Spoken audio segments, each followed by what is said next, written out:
বন্ধুরা, শুভ দুপুর। কেমন আছেন সবাই? আশা করি সবাই ভালো আছেন, আমিও ভালো আছি। তো আজকে দুপুরে কি কি রান্না করেছি দেখে নিন। এই দেখুন, ভাত আর করেছি চিংড়ি মাছ ভাজা। আজকে চিংড়ি মাছটা ভেজেছি, কারণ কালকে পটল চিংড়ি খেয়েছি, কালকে আবার ইঁচড় চিংড়ি করবো, ওর জন্য আজকে চিংড়ি মাছটা ভেজেছি খালি।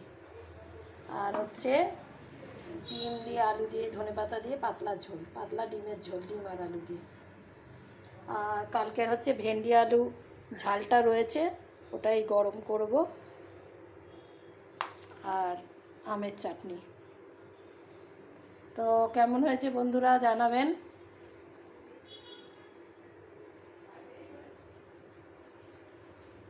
যারা ফেসবুক থেকে দেখছেন তারা একটু ফলো করে দেবেন, আর যারা ইউটিউব থেকে দেখছেন তারা প্লিজ একটু সাবস্ক্রাইব করে দেবেন। দেখছেন অনেকে, কিন্তু সাবস্ক্রাইব করছে না। প্লিজ প্লিজ প্লিজ একটু সাবস্ক্রাইব করে দেবেন, একটা লাইক দেবেন, কমেন্ট করবেন, পারলে শেয়ার করে দেবেন। তো এখনকার মতন টাটা।